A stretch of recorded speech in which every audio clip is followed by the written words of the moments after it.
கடைசியில ஸ்கூலுக்கு போனோடனே கொஸ்டின் பேப்பர் கொடுத்தோடனே ஒன்னும் தெரியாம மொழிப்பான் பாத்தீங்களா, இன்னைக்கு அந்த நிலைமையில இருக்கிறார் திரு எடப்பாடி பழனிசாமி அவர்கள். அவரை பார்க்கும்போது எனக்கு ரெண்டு விஷயம் தான் ஞாபகம் வரும்.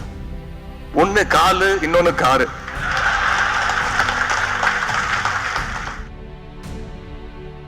எமர்ஜென்சி காலத்துல ஒன்றிய அரசு என்ன பண்ணுச்சு, மாநில கட்சிகள் எல்லாம் தடை செய்யணும், பேன் பண்ணணும் அப்படின்னு முடிவெடுத்தாங்க. உடனே அண்ணா திராவிட முன்னேற்ற கழகம் என்ன தெரியுமா பண்ணாங்க, கட்சி பேரை மாத்திட்டாங்க. ஏதோ உத்தரப்பிரதேசத்திலயும் ராஜஸ்தான்லயும் உங்களுக்கு கிளை இருக்கிற மாதிரி அண்ணா திராவிட அனைத்து இந்திய அண்ணா திராவிட முன்னேற்ற கழகம் கட்சி பேரை மாத்திட்டாங்க. இதுதான் திமுகவுக்கும் அதிமுகவுக்கும் இருக்கக்கூடிய வித்தியாசம்.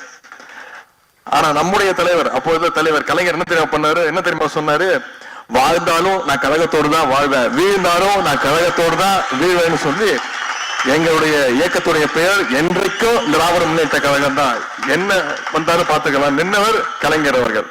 அதை மாத்துறதுக்கே இடம் இல்லைன்னு சொன்னார். கலைஞர் அன்னைக்கு காட்டிய அதே உறுதியோட இன்னைக்கு நம்முடைய தலைவர் நம்முடைய இயக்கத்தை இன்னைக்கு வழி நடத்தி கொண்டிருக்கிறார். நம்ம எல்லாம் இன்னும் சொல்ல போனா கொள்கை தான் வழி நடத்துக்குது, நம்மள கொள்கை வழி நடத்துது. ஆனா திரு எதிர்கட்சி தலைவர் திரு எடப்பாடி பழனிசாமி அவர்களை பயம் வழி நடத்துது. நீங்க யோசிச்சு பாருங்களேன், இன்னைக்கு திராவிட முன்னேற்ற கழகத்தின் சார்பா நம்ம தைரியமா சொல்லலாம், திமிரா சொல்லலாம், 1120 பக்கங்கள் கொண்ட புத்தகம், புத்தக கண்காட்சி, 55 கடைகள் இருக்கக்கூடிய புத்தக கண்காட்சி, 10 அமர்வுகள், 44 சிறப்பு பேச்சாளர்கள், 2 நாள் அறிவு திருவிழாவை நடத்தி காட்டிருக்கிறோம். வேற எந்த இயக்கமாவது, குறிப்பா அண்ணா திராவிட முன்னேற்ற கழகத்தால் இப்படி ஒரு விழாவை நடத்த முடியுமா? நிச்சயம் நடத்த முடியும். நாம நடத்திருக்கக்கூடிய விழாவுக்கு பேரு அறிவு திருவிழா. இதே அண்ணா திராவிட அனைத்து இந்திய அண்ணா திராவிட முன்னேற்ற கழகம் நடத்துச்சுன்னா நடத்தலாம். அவங்களால அடிமை திருவிழான்னு வேற ஒரு நிகழ்ச்சி நடத்தி காட்டலாம். அந்த அளவுக்கு சொல்லுவாங்க, கஞ்சத்திலையும் கஞ்சம், பெரிய கஞ்சம், கடைஞ்செடுத்த கஞ்சன்னுவாங்க. அது மாதிரி ஒரு கடைந்தெடுத்த அடிமைன்னா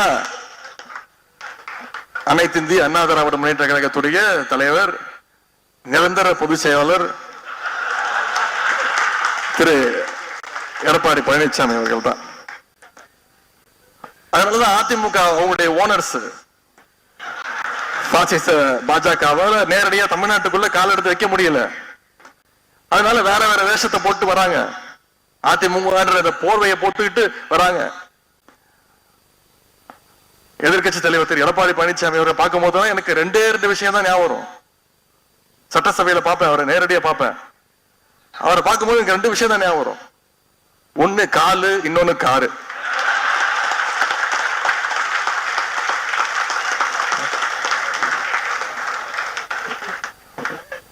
ஒரு கட்சி தலைவர், நம்மளை பொறுத்த வரைக்கும் நிரந்தர தலைவர்,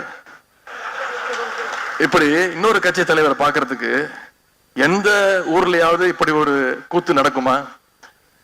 4 கார் மாறி மூஞ்ச மூடிக்கிட்டு,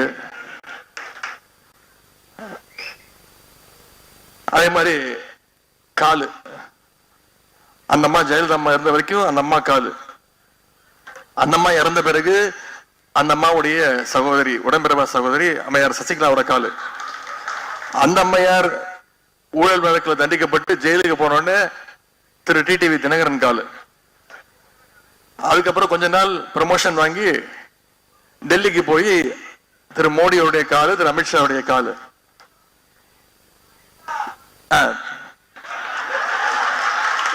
அது டி ப்ரமோட், டெல்லியில இருந்து திருப்பி டி ப்ரமோஷன் வாங்கி இங்க திரு ஜெய தீபா அவங்க காலு.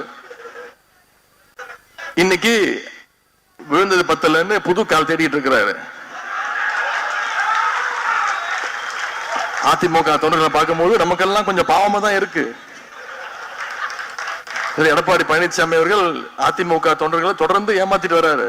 என்ன சொன்னாரு, 1 மாதத்துக்கு முன்பு, 20 நாட்களுக்கு முன்பு ஒரு மிக பிரம்மாண்டமான கட்சி நம்மளோட கூட்டணிக்கு வரப்போகுதுன்னு அடிச்சு விட்டாரு. இப்ப 10 நாட்களுக்கு முன்பு, 15 நாட்களுக்கு முன்பு அவருடைய பிரச்சார கூட்டத்துல இன்னொரு கட்சியோட கொடிய அவங்களே பிடிச்சு ஆட்டிக்கிட்டு பாத்தீங்களா பாத்தீங்களா அப்படின்னாரு.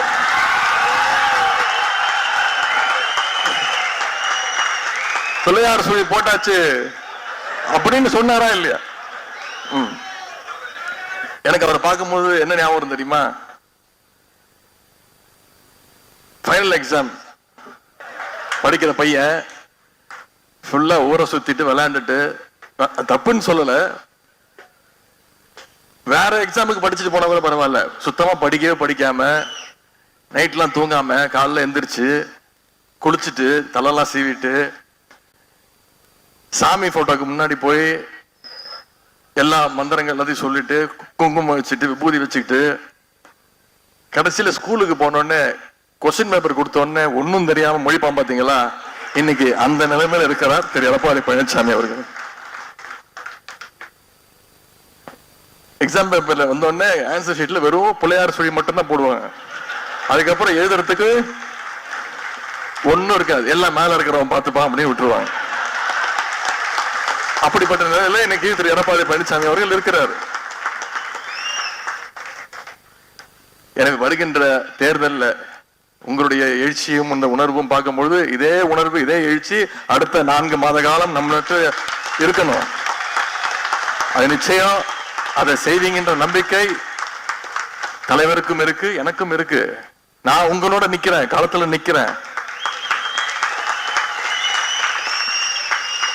வருகின்ற தேர்தலில் திராவிட முன்னேற்ற கழகத்துடைய வெற்றியை யாராலையும் தடுக்க முடியாதுங்கிற நிலைமையை நீங்க உருவாக்க வேண்டும். செய்திகளை உடனுக்குடன் தெரிந்து கொள்ள கீழ்கண்ட கேபிள் மற்றும் டிடிஎச் நெட்வொர்க்குகளில் எம்நாடு செய்தி தொலைக்காட்சியை காணுங்கள். பாதகம் செய்பவரை கண்டால் நாம் பயம் கொள்ளலாகாது பாப்பா. மோதி மிதித்து விடு பாப்பா, அவர் முகத்தில் உமிழ்ந்து விடு பாப்பா.